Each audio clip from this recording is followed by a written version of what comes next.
I'm eating chili.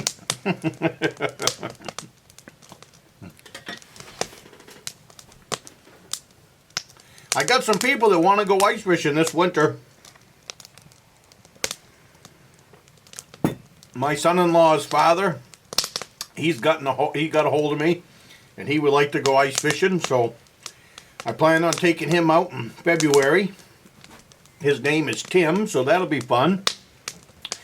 And then I got permission from a fella across the road. His name is Bob. Probably 75, I would think. I'm not sure. He wants to go out. I guess he's got a nephew that would like to go out too. So I will definitely make sure that they get some ice time, because I really, really appreciate them giving me permission to cross their piece of property. It'll make my life here at the cabin a whole lot easier. And I will get to be able to share my lake.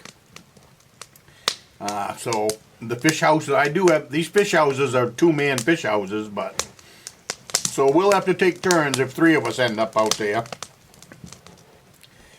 But then I guess they don't know the lake at all, so that'll be kind of fun. They're new to the lake. They just bought the place a year ago. I'm not sure. I think he came from Idaho. About 20 years ago, moved to Maine. I think he said from Idaho. Like I said, I just met him, so. But I got his phone number, and I'm looking forward to spending some quality time with him out on the ice. That'll be fun to, and I guess he was a farmer, so it'll be fun to hear some of his stories. That'll be a lot of fun. Last winter out on the ice, I saw a lot of deer crossing the lake, and I also saw a lot of coyotes crossing the lake. So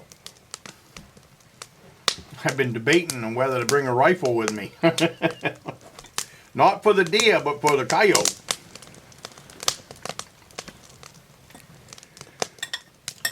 That would be nice to come home with a coyote. You're missing out on some good chili.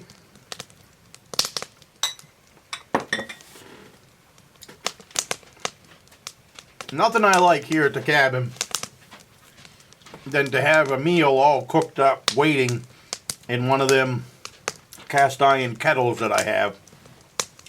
Oh, can you see the beagle? I don't know. Come on. I don't know if you can see her or not, but she got her head stuck up here. I don't give her chili. It's a little on the spicy side, and I'm not sure it'll agree with her. But anyway. But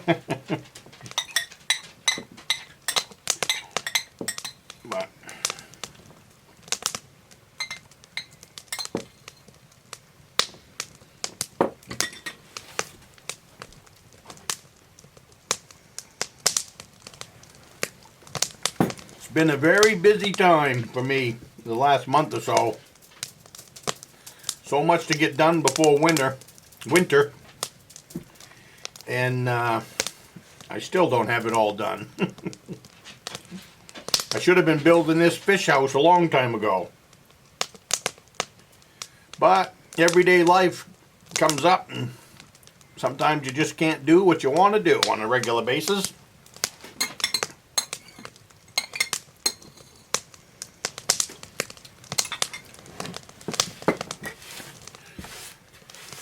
My wife has been battling cancer for the last 3 years. I haven't shared this, but it is a part of the channel. It's just most of you don't know that.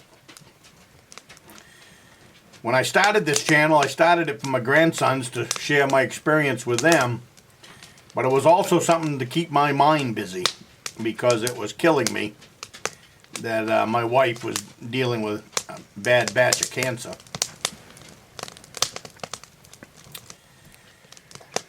So a lot of you don't know that, but a lot of you really helped me through it. And last fall, she had to have surgery for another piece that had, it's the same cancer. She had kidney cancer 3 years ago, really bad. We ended up taking her to Boston, and they did a super job. They almost lost her several times, believe it or not, because of how the cancer was. And I believe that if the surgery had been done anywhere else other than in Boston at the Dana-Farber Cancer Institute, I think that I wouldn't have had the outcome that I had. And I love my wife immensely. We're getting close to 40 years. I married her when I was 19 years old. I cannot imagine life without my wife. So, like I said, last fall, that's one of the reasons that I didn't have a whole lot of time for winter projects. I haven't brought that up and let you guys know, but it's September, they found a piece of the kidney cancer had migrated up to one of her lungs. So, and it's happened twice.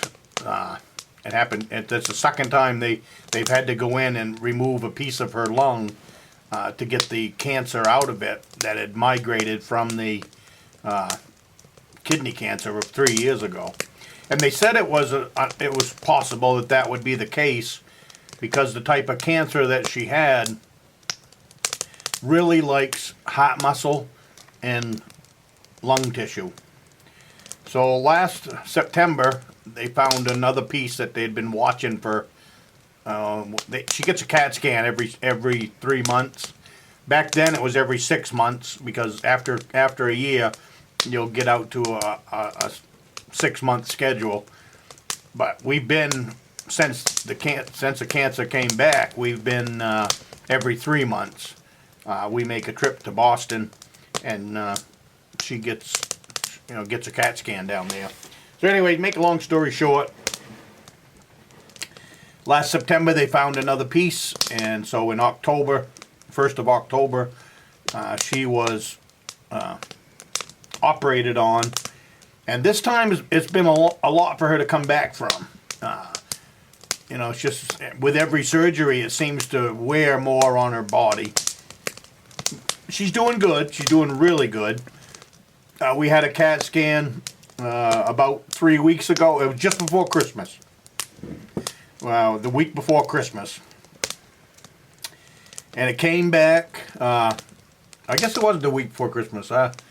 It doesn't matter. It was before Christmas because it made for a really nice Christmas. Her CAT scan came back crystal clear. Clean. So that was really good news. I was in another room of the house when the phone call came in because of this COVID crap. Usually we would go to these appointments together, and now that COVID is here, they only allow one person in. I couldn't even be in the hospital for her surgery, which is terrible. But that's just the way it is, I guess. So they don't want you in the hospital, so they call with the results. And like I said, I was in another room of the house, and I came into the living room, and my wife was on the couch, bawling, crying her eyes out. And I'm thinking, oh God, that must have been really bad news. But they were tears of joy. She was so happy with the CAT scan results, and so was I. So to finally get a CAT scan that comes back clean is so we're hoping for the best. Like I said, she's doing really well. She's still tired. That's one. I wasn't up here at all in October because of that. So some of the videos had to be done in a different way, but I couldn't leave her. I couldn't leave her at home alone, and I wouldn't. I mean, it's difficult even now to get on the road and come up to camp to get back to our normal life. But you kind of got to move on. And I want her to live a normal life, and I want to live a normal life. And this is our life. She loves her time alone at home, just like I love my time alone up here at the cabin. And that's the way we've always done it. 40 years of living that way. We have a great relationship. But I don't know. thought I would share that with you guys so that you know kind of what it means to me when I say thank you for your support. It's more than just supporting the channel. You guys have helped keep my mind busy through some of the tough times. I was able to work on videos instead of mulling on bad news. I was able to put my mind and thoughts into something else, which is creating these videos. And your comments that you guys have, they're great comments. I have people remark to me all the time outside of YouTube that just watch the videos that are friends of the family or friends of me. And they say, you have some really good comments. You have some really great comments. Your viewers are awesome. And you are. The comments are very nice and very, very appreciated. But that's some of the stuff that me and my wife have been living through the last couple of years. And hopefully, she is definitely, they told her she should live a long and healthy life. So that's what we're banking on. That's what we're planting our 2 feet on. Lots and lots of people out there were praying for us over the last 3 years. And it's taken absolutely everything to get us to this point. So you have a good night, and I will see you in the next one.